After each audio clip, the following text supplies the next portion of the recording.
We're good, John, whenever you're ready. All right. Good evening, everyone. Welcome to the training meeting of the Cleveland Community Police Commission. We are located at 3631 Perkins Avenue. The time is now 6:10, and we will call this meeting to order.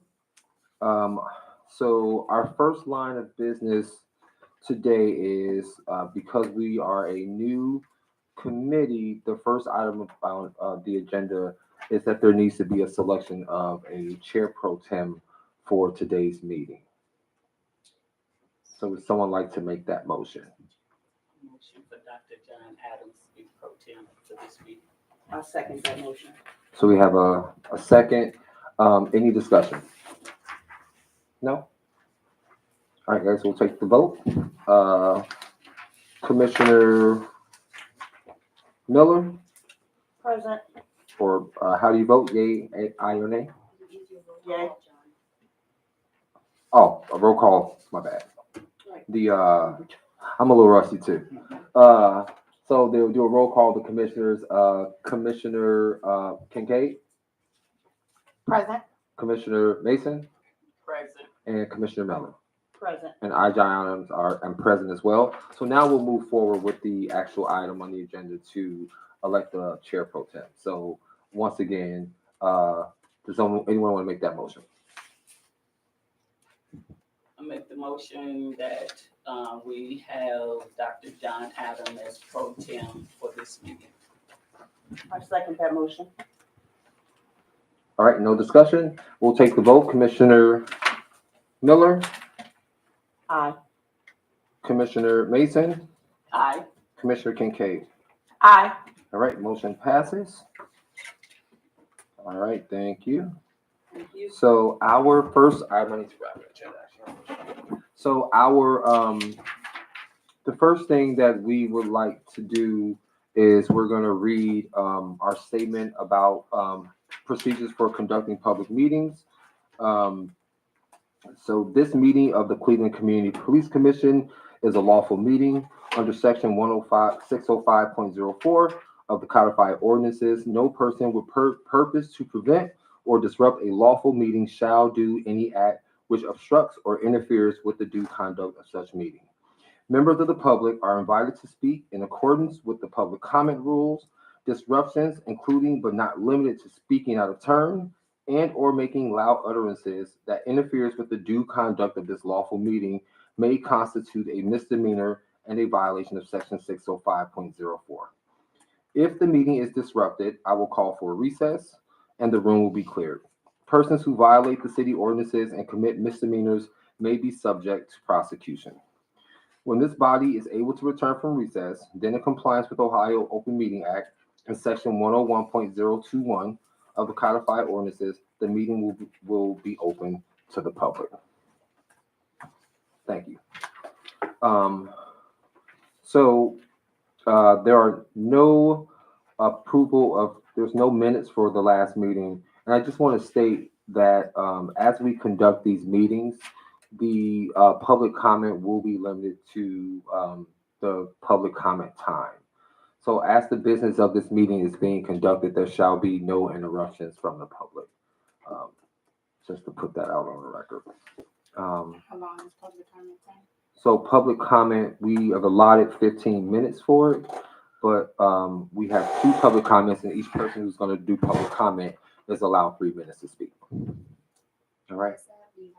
So our first, so we have 2 people who signed up for public comment. The first is Terry Wong. Thank you. I want to just quickly note that your interpretation of that law is against the First Amendment and your practice of it. My name is former Commissioner Terry Wong. I come here to alert the public on 2 years of violations of the charter in appointing these commissioners, not just in 2025, but also in 2021. And the examples are right here in front of us, unfortunately. James Tura, who is absent right now, Commissioner James Tura, and new Commissioner Sheila Mason. 115.5, the charter has specific criteria about how police association members are chosen.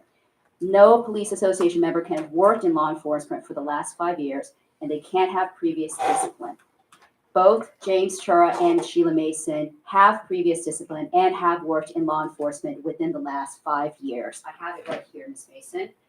In fact, James Chura started work at the Cuyahoga County Sheriff's Office and the Gates Mills Police Department after becoming a commissioner, and he continues to this day to work in law enforcement. Both Chura and Mason also have something else in common, that they both refuse to resign without the intercession of the mayor. But both swore to uphold the city charter, in which they are both violating now. And I imagine, as two individuals, they both have agency. They can do things without the mayor telling them. Otherwise, they would not be independent actors, and they would also be in violation of the charter. I'm glad to see here that you are in training and focus on writing training. I hope that it gets to the point that you're not merely rubber stamping the training policies, but also rewriting based on best practices. But there is a problem of legitimacy if the majority, or 2 out of 4 commissioners of this committee, are illegitimately appointed. That could represent problems of legal validity for your decisions down the line. And there is a more urgent matter that Mr. Tolbert's case, Antoine Tolbert's case, is still lingering since last February in the Accountability Committee and the Commission. You don't have all the records. I know that because I was the only commissioner that checked, not James Chura. And the last commission didn't work because the commissioners were not willing to exercise their power. So I recommend this if you want to exercise power, because that's how you move against an obstructionist body like the city.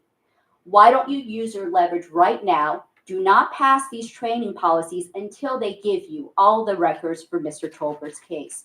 Unless, of course, you don't want these records because you never intend to hear Mr. Tolbert's appeal.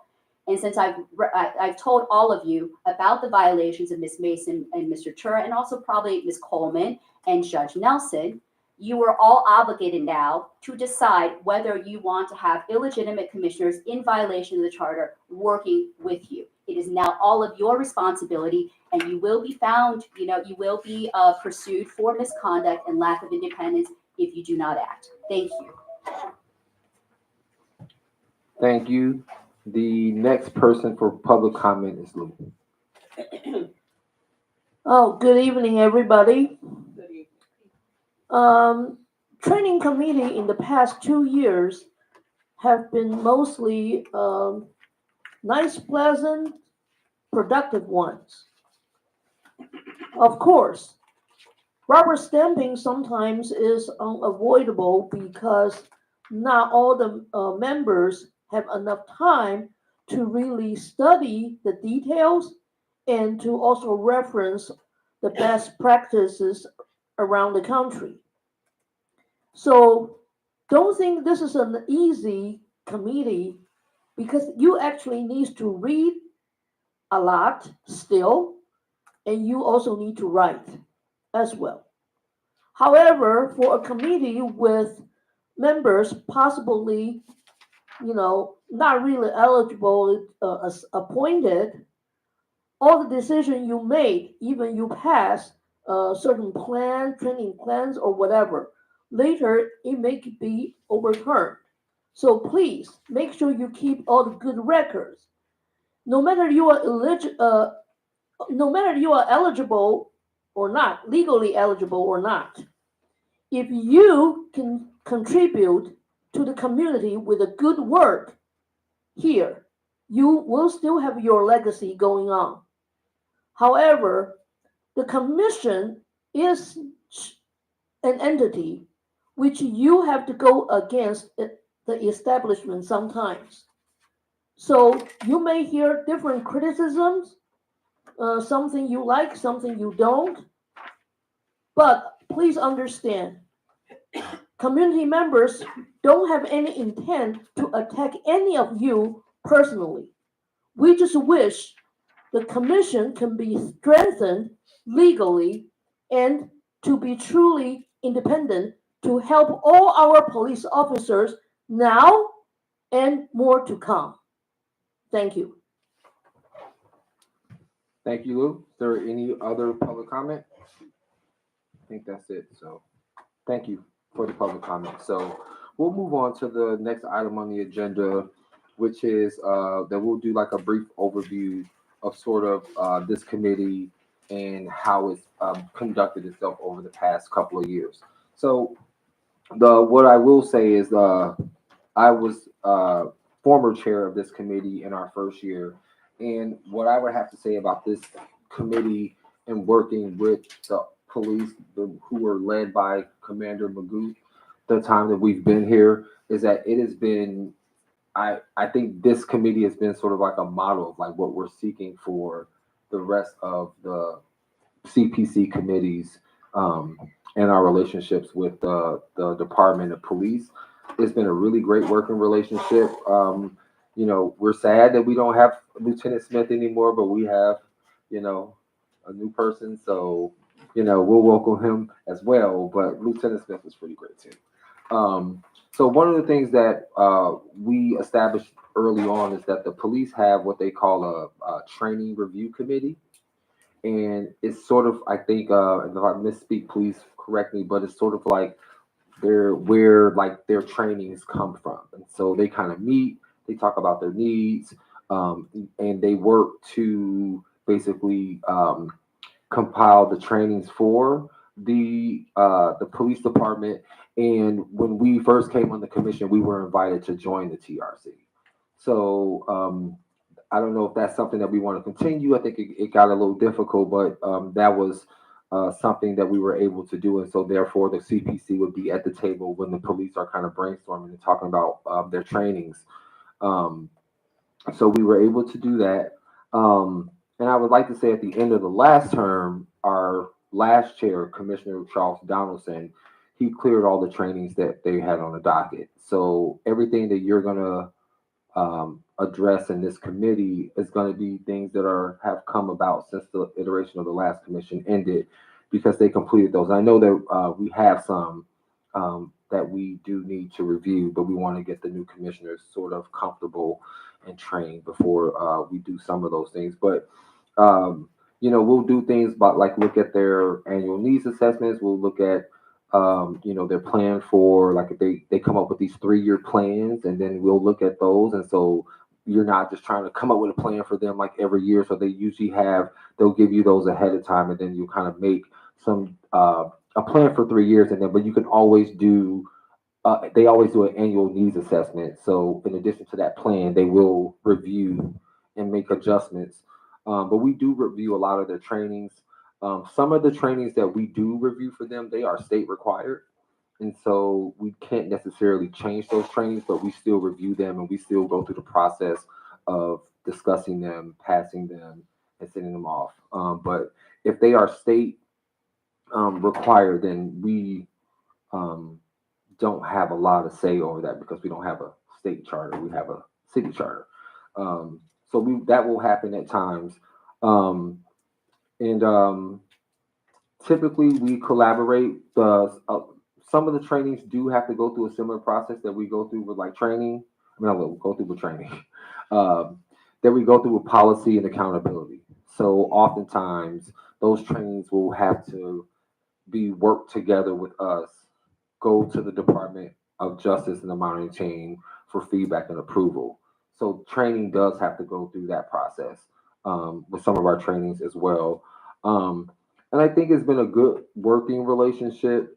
And I think what we've primarily done is we primarily sort of like work together to revise trainings that they have in place.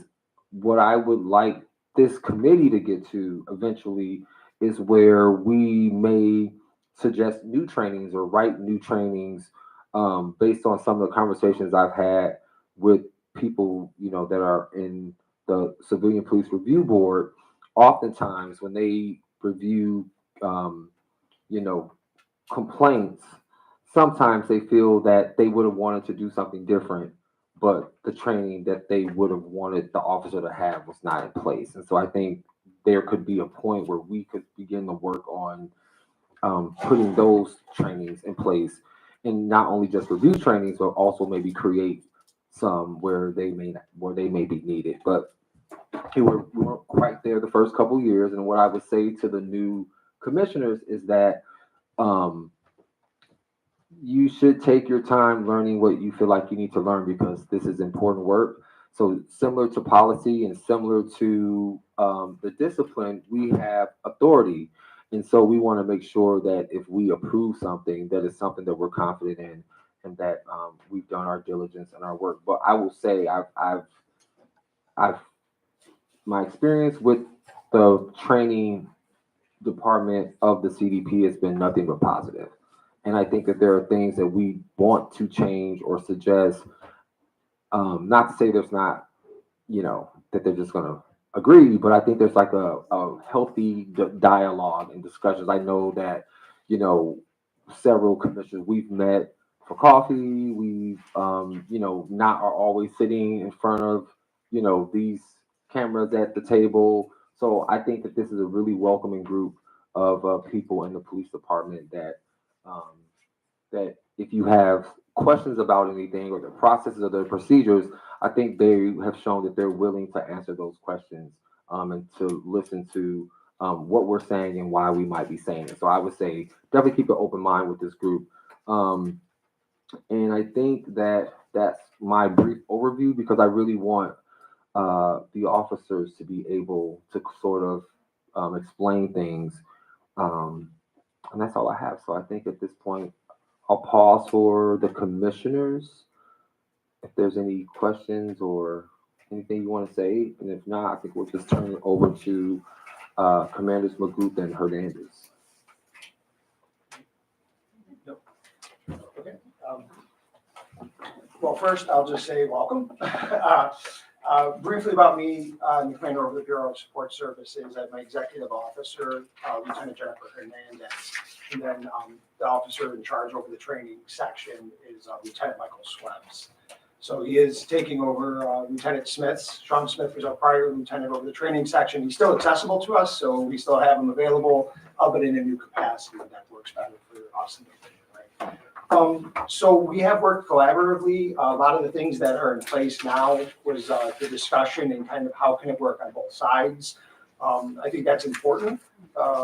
You don't know what you don't know until we sit down and talk about it. Same on my end, right? I don't know what you don't know until we talk about it. One of the things we gave you, though, just so you get an idea, is the curriculum development chart. This is included in the annual needs assessment. It is updated every year. The current year's is close to being completed. Once it's completed, you can kind of look at the sheet, right? It's going to go to our internal training review committee first. And that's a makeup of district training coordinators, members of the training section, the Bureau of Support. And then I always include commissioners as well, so you can see the routing of it, and our police accountability team. They're the ones who track it. They're not listed on there, but just so you're familiar with it. Once that's completed, generally they get anywhere from 7 days to 14 days to kind of take a look at it and offer feedback. It will be moved over to the CPC for your formal review at that process, and it starts in your committee.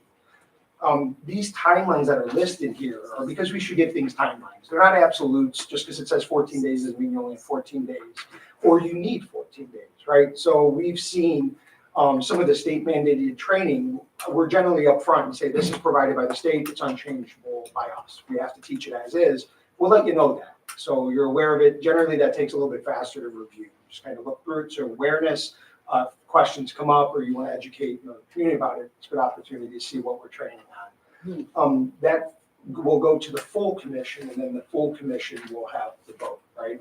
Once that's completed, that's when we'll use the police accountability team to forward it over to the monitoring team in the Department of Justice. So in the end of the day, we are all amongst the party as well as them, and it has to be approved from the monitoring team in the Department of Justice before we can actually provide that training or implement whatever we're trying to implement.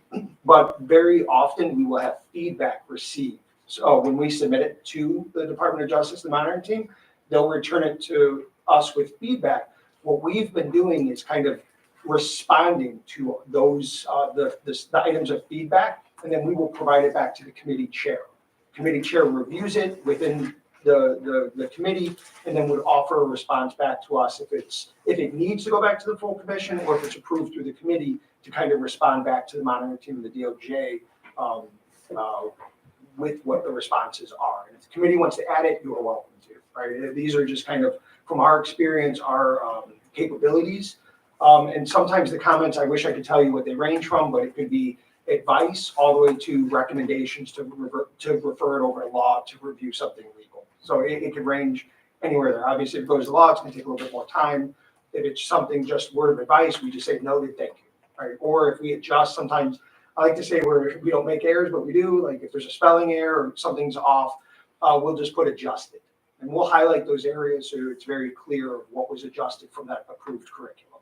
From there, if we have it, we provide it back to them. If it's approved, they will file it with the court, and that is the training we will provide to the members. If there's more issues, we will continue that process until we get it approved. So that's kind of how it flows.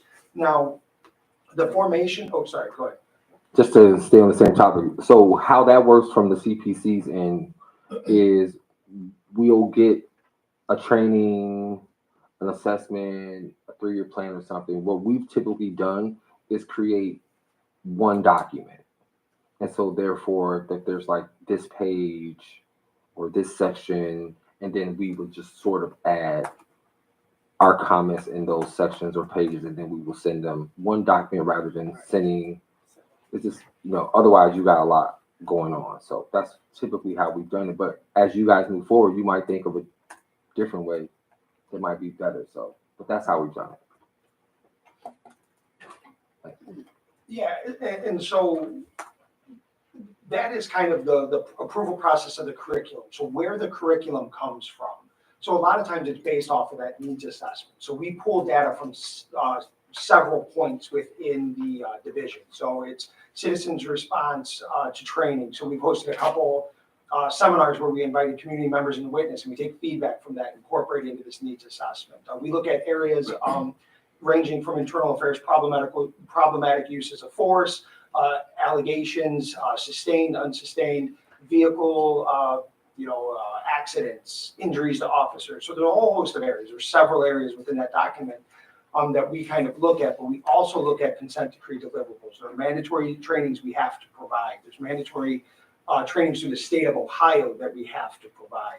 So those are generally included in it. Now the state has been late providing us those requirements, which is making it very challenging on us to forecast 3 years ahead. They generally will give it to us at the beginning of that calendar year, what the requirements are, what is necessary, and sometimes they change.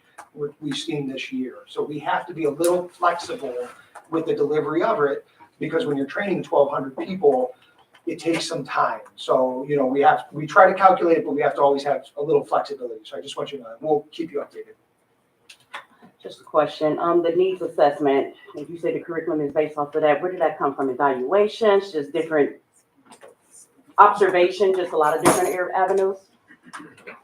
Yeah, so the needs assessment is actually something that is defined within the consent decree of the areas it shall include.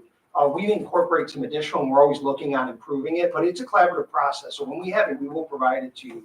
But on an annual basis, it's the training review committee that reviews this material and then drafts the needs assessment. So that's kind of how, and it's a living document. You'll see the templates there. Do you have the prior ones? If not, we can get them to you. Yeah, we can definitely get you them so you can see last year's. And a lot of it is updating data, doing the new charts, bringing in the new requirements, and kind of building what the needs of the division are based on new laws passed. I mean, there's a whole host of things. You'll see it. If you read it, you'll see all the different sections that list it. I had a quick question. How do we assess the effectiveness the effectiveness of the trainings, right? Whether or not they are meeting the actual needs and standards of what's, like, if they're, by the state, then they're relatively general, right? But how do we assess whether those trainings are extremely effective for the officers operating in our city for the communities they're serving? Like, how do we Assess that. Yeah, so and that's a great question, because some of the trainings we provide and some of the trainings that we do, it's very challenging to see what the outcome is, right?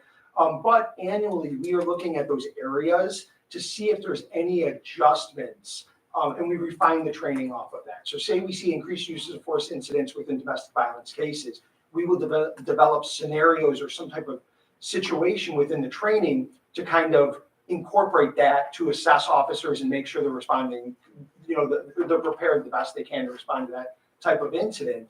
But it's very challenging for that, I will tell you. And that's kind of how we've been doing it so far. I really wish we did have objective metrics set to say, hey, if I give you this, we know this is occurring. But we're working with what I would call, I hate to say statistically insignificant numbers when we come to some of these data points.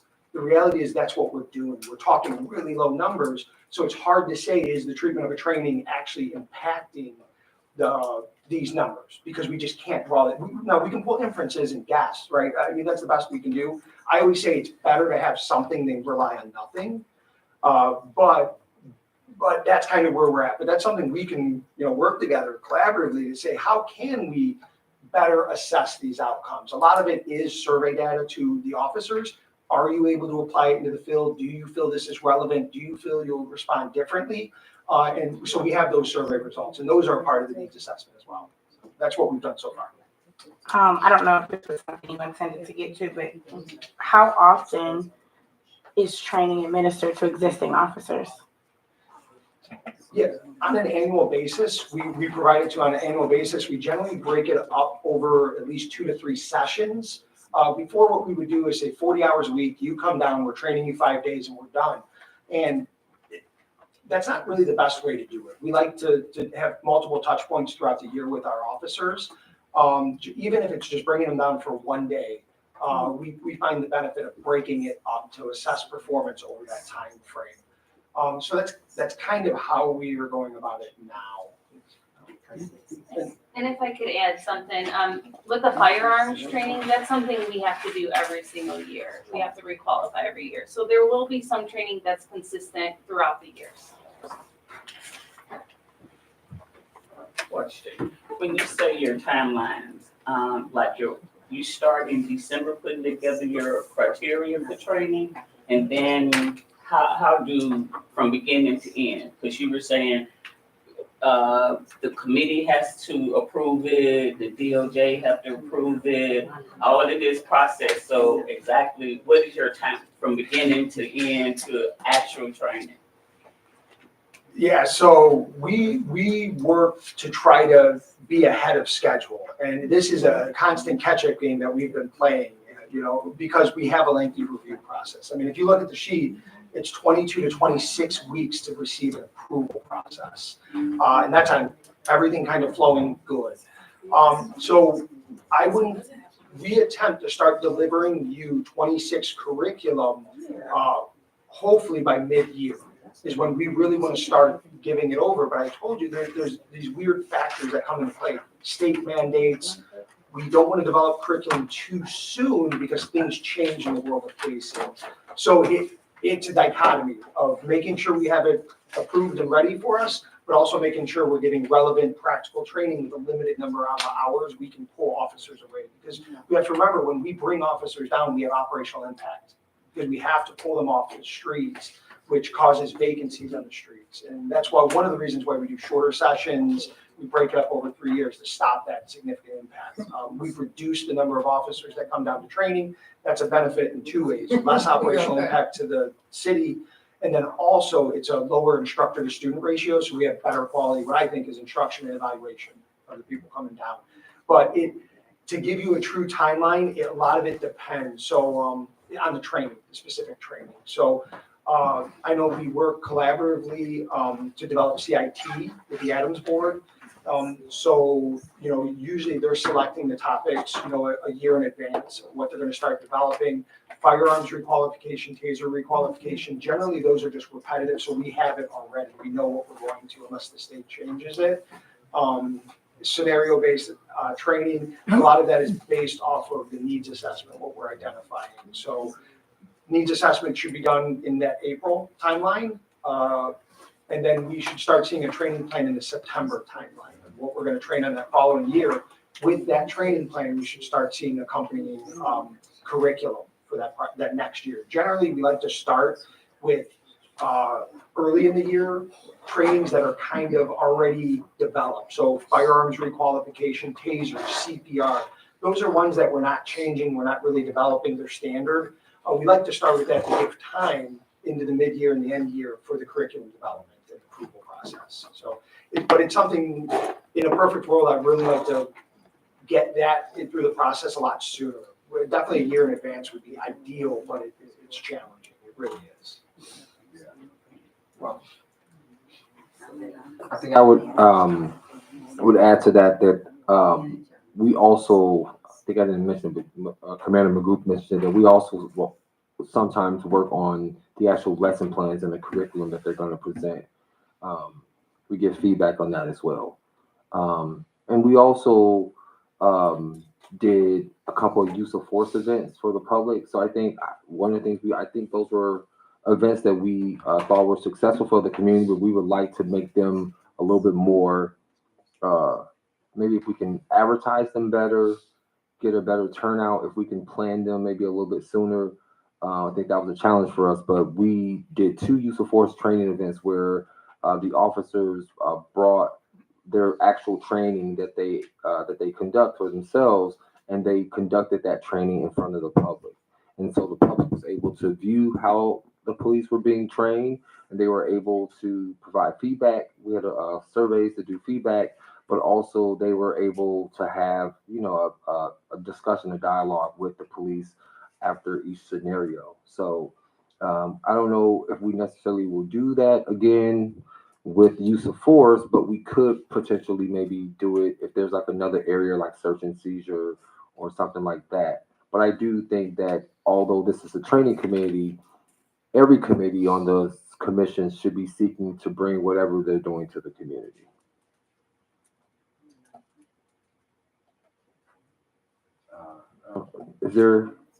Are there any other questions or do you have anything else to add? nothing else on that. We did provide you this year's, so you can see what the training proposed for this year is. And you can see right now we are doing the requalification trainings with firearm requalification training in mid-year. But towards the end of the year is where we'll see the CIT, community problem-oriented policing, and then what we call integrated reality-based training, which is based off of use of force, search and seizure, and bias-free policing. And just so you know, CPT stands for Continuing Professional Training. Those are your strict state mandates, or those are? Those are not state mandated trainings. Those are ones that we will develop and submit and review for the process. Now, we do have state mandated training, but that is being provided through what is called Popata Online. So it's an online service provided to the state where officers will log in and complete the required online training. Yep. What? Just a few logistical things. We have had commissioners audit training, so they've sat in on crisis intervention training. Some of them even chose last time to do the full 40-hour trainings with some officers. So if you see something on the training plan that they're going through this year in 2025, I'm not guaranteeing a seat in any training, but what I'm saying is, the proper way to do that would be to send me a request and CC the co-chairs and say, I have an interest in sitting in this training. And then we'll do our best to work with the training academy to see if there is a spot available for the commissioners to sit in. There's no better way to, understand how they train than going through it with them from time to time to just see, the quality of the training. And John, I think have you been to, no, okay. Yeah, because you work during the day. And I know most people do. A lot of times their training is during the day, but there are things if you do have a particular interest.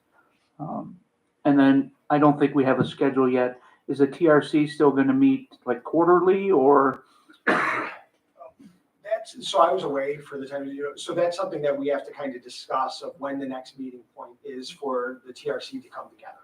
Okay. I don't have a date defined yet. That's something that we got to do. And then this committee typically figures out who the representatives would be at the TRC, and those are usually off-site or online.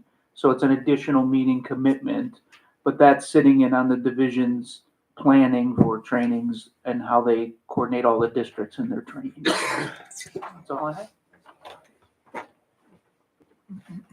I think the last thing I would like to add is, I know that, you all want to be meticulous and make sure you do these things right and get trained. But I think where we started, because we were a completely new commission with no experienced commissioners when we came on, so we had to start somewhere. I think maybe what we started with was maybe start with a lot of questions, right? Why is this in the training?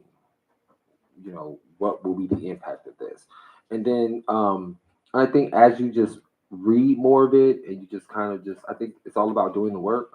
That once you just see it more and you get to ask more questions and you get more comfortable, I think then you move into like a more proactive space where you want to change things. So I would just say, just use your good judgment, your instincts, use the resources that you have that are around the table. But I know you guys are going to do a great job on this committee. So, I see we have like some members of the public here. I don't think we got, well, I'm getting ahead of myself. So if, I think the next item of business, all business is new business, is the introduction of the DLG Learning Group Internal Affairs Supervisor Training. And I would assume is that going to be Lieutenant Hernandez or? I can talk a little bit about it. I don't know too much about I'm not the subject matter expert on that. So the internal affairs unit is, and this is outside of, I'm sorry. And this is outside training, through a different company. So I don't know how much can be amended or added to the training, but, Lieutenant Syka and Superintendent Myers, they can be contacted via email with any questions, and they can provide more feedback on the questions you might have. And logistically, let me just show you, it's a lot of material, right? So when they send us something that needs to be reviewed by us, I will put it in a committee folder. If you want a hard copy, by all means, reach out and we'll print you hard copies and schedule a time to pick it up.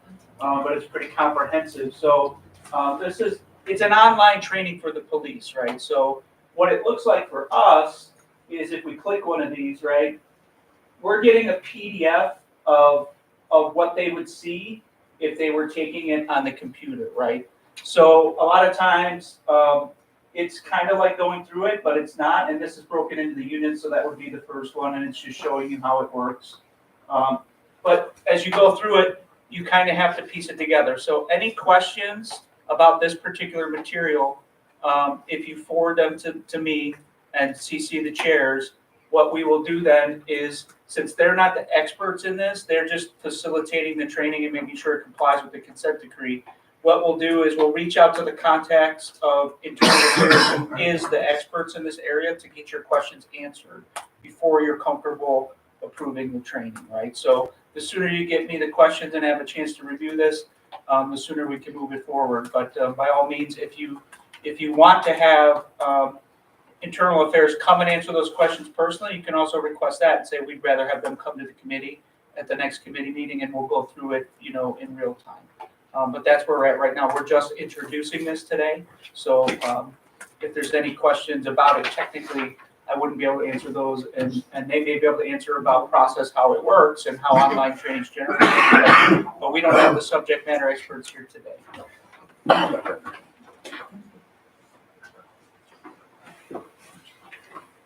Just out of curiosity, is this training that the two of you will take as leaders in the department? So I will defer to Jen. I've been away. This training I've been told, but I believe it's for internal affairs supervisors, and because they're all supervisors, it's for that. Correct. Okay, so for that But I didn't wanna speak particular wrong. department of leadership, they are taking this training. And it used to be, this is kind of an important point.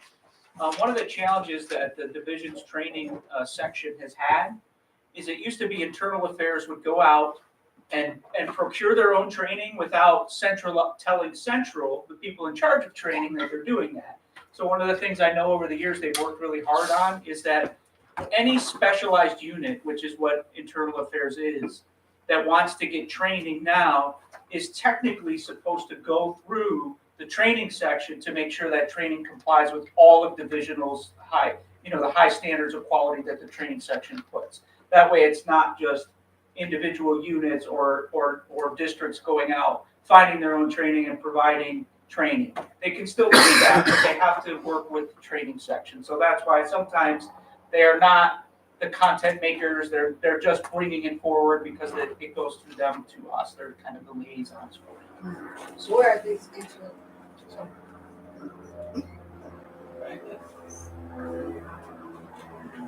So any questions about how I put it and access to it? If you have a problem, let me know and we'll make sure you have access to it.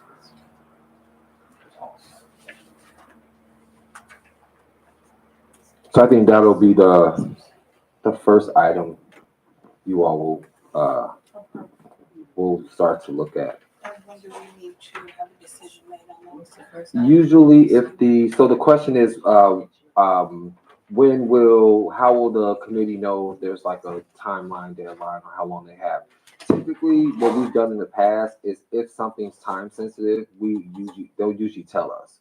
So they'll usually say, we need to start this training by March 1st. We need to start this by June. And then we know that we have to go through a process. And so we do our best to try to meet those deadlines because sometimes, they have to start their training. Like they have to get trained. So it's important, some people say, we don't go by what they want us to do and we don't, but we also should be working together with them to make sure that the officers have what they need.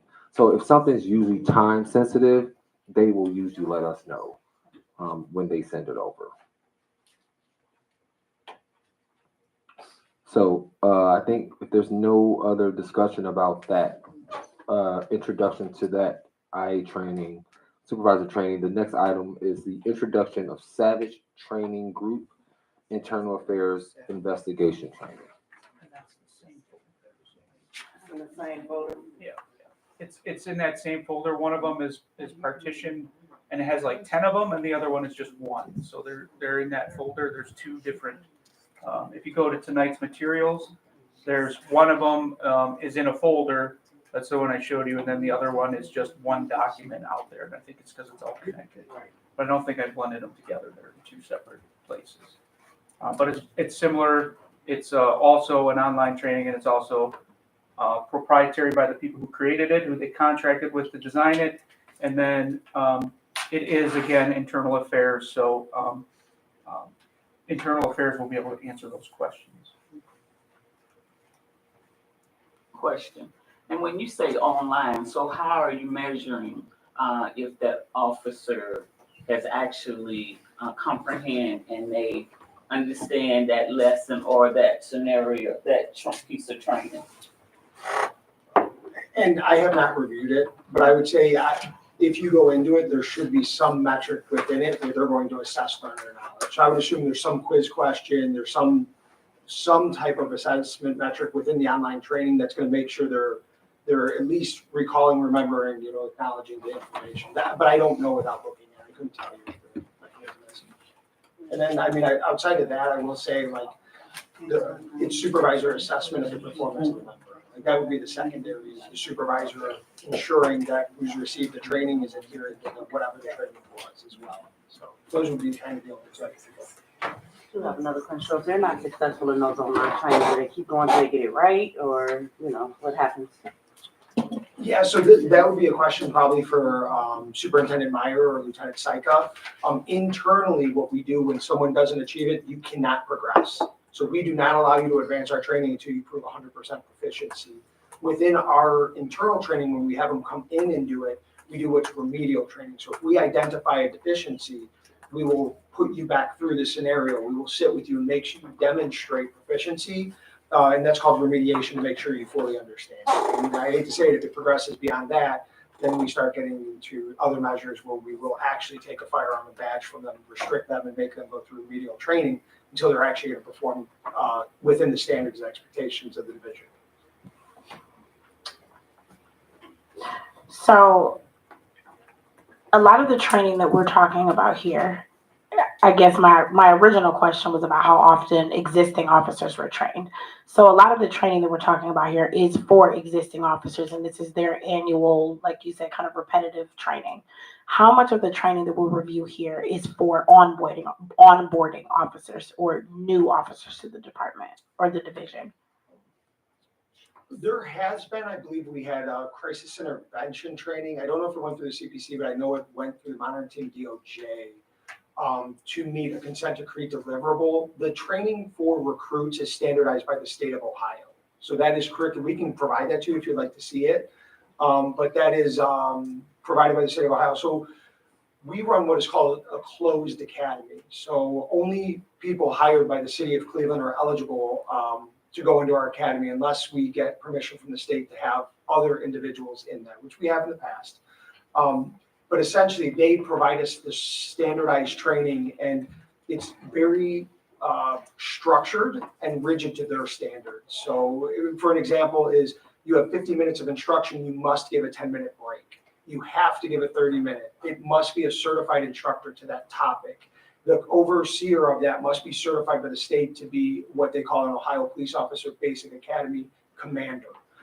So the state kind of sets all the guidelines and all that. So if you miss training more than 5 minutes, it has to be made up. If it's over 15, it has to be made up in 30-minute increments. So there's a lot of structure to that training, but we do have it and we can absolutely provide it if you want. Outside of that though, we put them through consent decree approved training or annual in-service training that's already been reviewed and approved. That's the additional training they receive.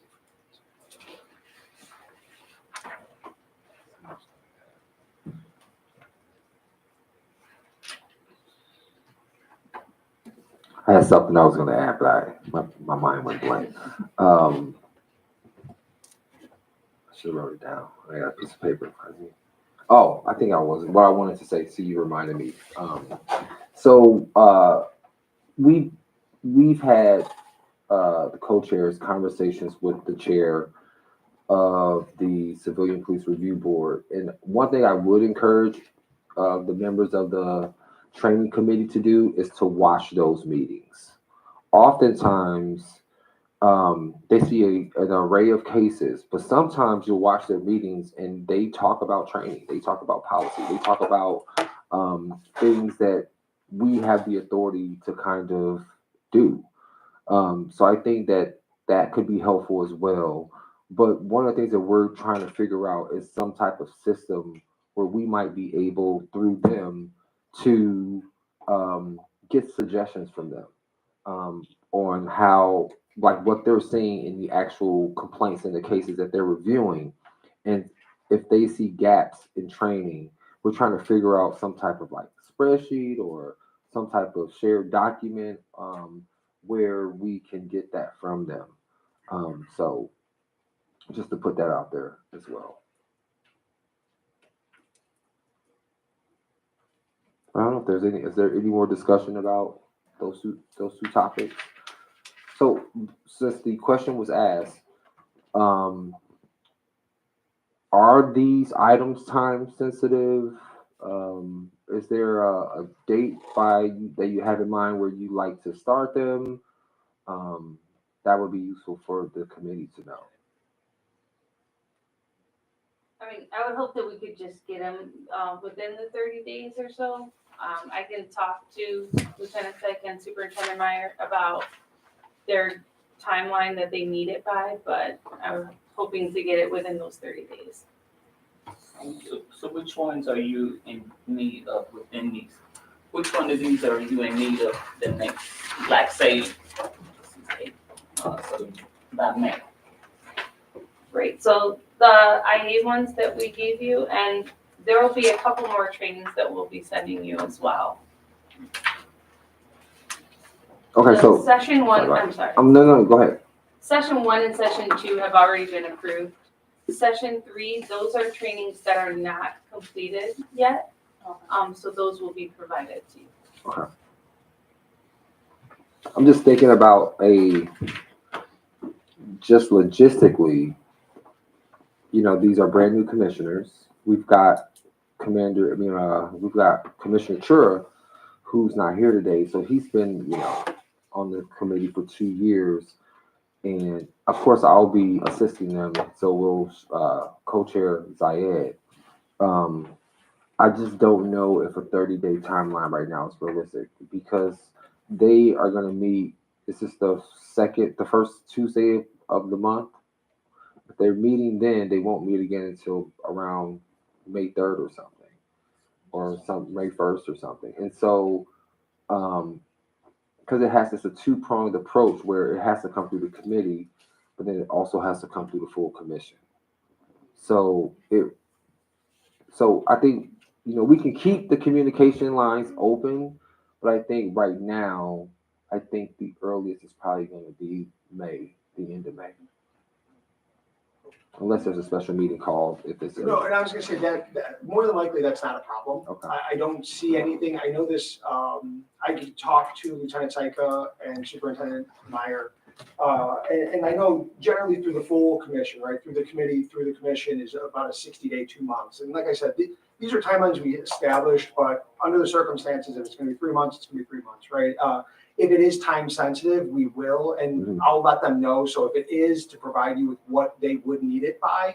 But I don't think they've conveyed that to us. I would say that they definitely want to deliver it with enough time to complete it this year. But I couldn't say specifically when, so I think we're okay. So end of May is, I think that, to that point, that if we are receiving trainings consistently, if we have to make a commitment to maybe have a special meeting or, make sure we're reviewing in our own time so that we can actually be prepared, because I think it is going to be important moving forward that we do turn these things over in a timely manner and not drag them out. So even if we do have to wait for full commission, if we have to maybe call a special meeting or have some level of review in the meantime, so that by the time we have our full commission meeting, we're 100% prepared to just present what we found, make a vote, and move forward. Right. Does that make sense? Yes. So we get a full understanding. We're talking about the 3rd. Yeah, I think we were just talking about the IA training, but I will mention about session 3, we are on these timelines that we'd like to stick to, because you'll see January 27th to May 16th, June to August. So to stay within those timelines, we would hope to receive, get these trainings for session 3 to you as soon as possible, and then get them within a good time frame so they are reviewed by the CPC and the DOJ monitoring team in enough time by September 1st. Okay. Okay, So these will be completed. they'll be completed shortly, yes. And we'll provide those to you as soon as they're complete. So right now, we're looking at the 2 items under new business, the introduction of the DOJ training and the Savage training. Those are the 2 things that we need to review and make a commitment on, or make changes to or review to. And these are things that are internal to the city of Cleveland, right? These are not state mandated trainings. So I think we're mixing them up. So the IA training is external, that's the online training for IA specific. Got it. The continuing professional training, that is provided to all officers within the division. They'll go through this training. So we're on this timeline because there are so many officers that we have to get through training each year. So we would need that training back with enough time to provide it to the monitoring team and DOJ to get it back by September 1st. So, right, so just for clarification, I think I remember, but we did the Able Taser. I think that's our November meeting. We passed that, and we also passed, I think there was 4 rifle firearms and different firearms training. So we're good with those. We're looking at the next section. Session 3. Okay. Correct. Session 1 and session 2 has already been approved. Perfect. Now, the other question that the committee would need to know, because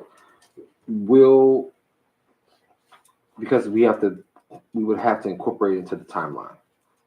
Would the items for session 3, those have to go through the additional process with the DOJ and the monitor? So then when we think about timelines, we also have to maybe incorporate roughly a month or so when they're involved in the process. So if they're shooting for September 1st, then we definitely want to shoot for end of July, early August at the latest, but preferably sooner. So we also have to sometimes work backwards from the timeline so that and what I would say to the training team for the city is send them piecemeal. If one's ready, send it. Can't read them all at once. So that's what I was gonna say. Often what happens sometimes is when these are being developed, that's what we'll do is kind of produce them. And then if, say, we send you 3 trainings, 2 of them may be deferred and delayed that we don't need, and one is, we will say essentially, this is a priority, can you please just review this one first and get us back? We do the same thing with the Department of Justice and the monitoring team. If we have a lot of trainings, we will essentially say, this is the one that we need in the short term, can you please focus on this first? To approve it. So we will let you know that as well. And I would say internally, a goal we'll set is to try to get to you by May, these 3 trainings. Now, CIT, I have to work with the CIT group, so I'm not sure. But when we talk about CPOP, we know that there's a draft is kind of generated, and it's in the process. And integrated reality-based training, we have kind of the scenarios to build. So once we have that, we can get that to you hopefully by May. Yeah, something nice. Yeah, gives us a little bit more time on both ends, because with the Department of Justice and the monitoring, we will expect comments back. So we'll have more dialogue there and more time that we need to commit to it. Go ahead, Jason. Okay. Just a couple points too to help with that. One, our in-house counsel, Alex, wanted to remind you that you had your public records presentation, right? And they kind of went over the rules about how Open Meetings Act. It is okay this committee is for membership, right? It's okay for 2 of you to get together and have coffee and talk about one of these trainings. It is not a violation of OMA to do your homework. You can't do it all 4 of you at the same time. That would be a public discussion. You can't do 3 of you at the same time, right? But you can phone call each other.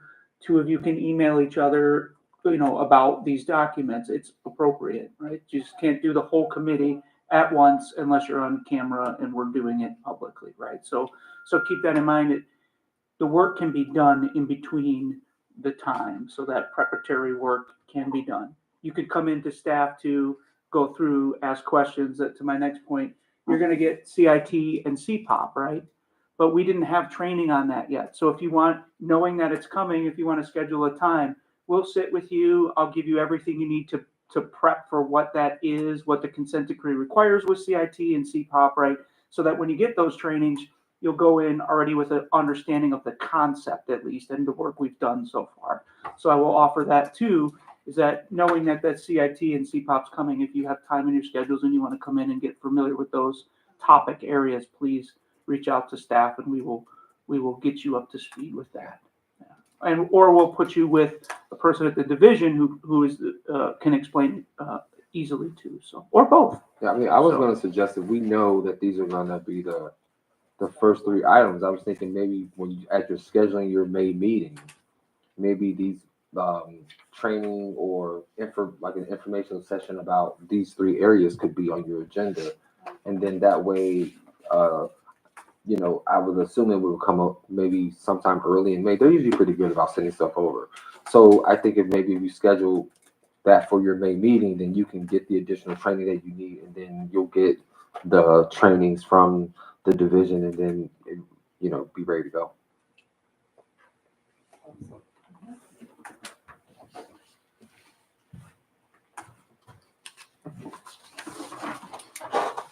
So I don't know, is there anything else from anyone else at the table? Go ahead, Magoo. I have something a little unrelated, but we are hosting a hiring event. I brought flyers that I would like to leave with you if you could and kind of distribute out amongst the community, but it's May 2nd, 3rd, and 4th, where a lot of individuals can come in and complete several steps within one day. And it's been very beneficial to us. We're not shortening standards. I want to be very clear. I see the background investigations that are fully done, same with the medical and psychological. What this does is take processes that civil service and us used to do, and we kind of merge them. We both gave them a physical fitness test. Why?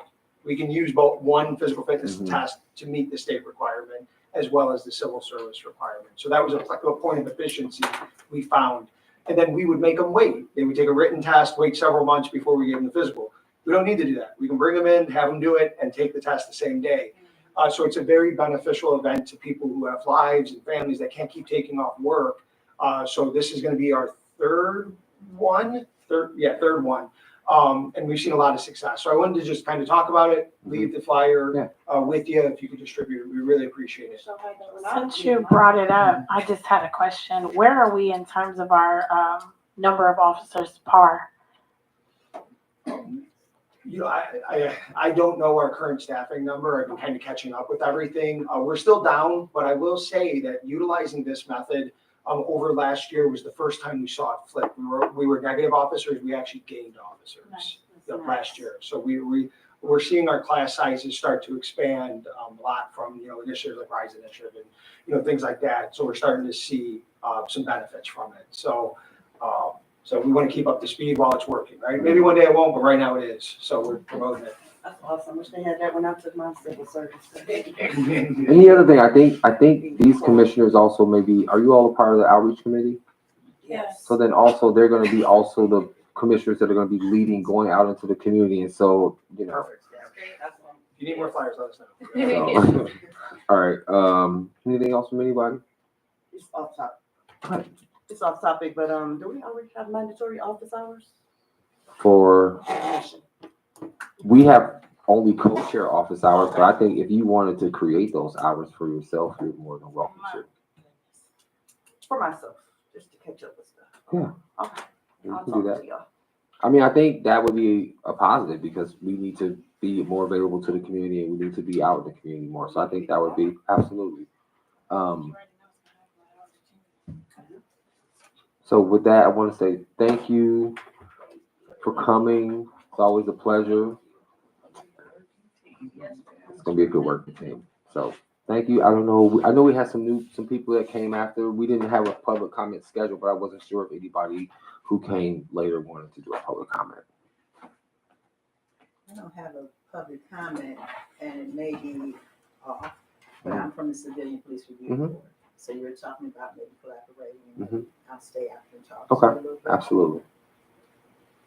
All right, so I think with that, if there's nothing else, this meeting is adjourned. Thank you. We meet Monday. Monday is what, outreach? Yes. Monday is outreach. There's another one in between. It's not for us, well, it's not for me. Somebody else. It was nice to meet you. Yeah, I didn't put everyone on there. First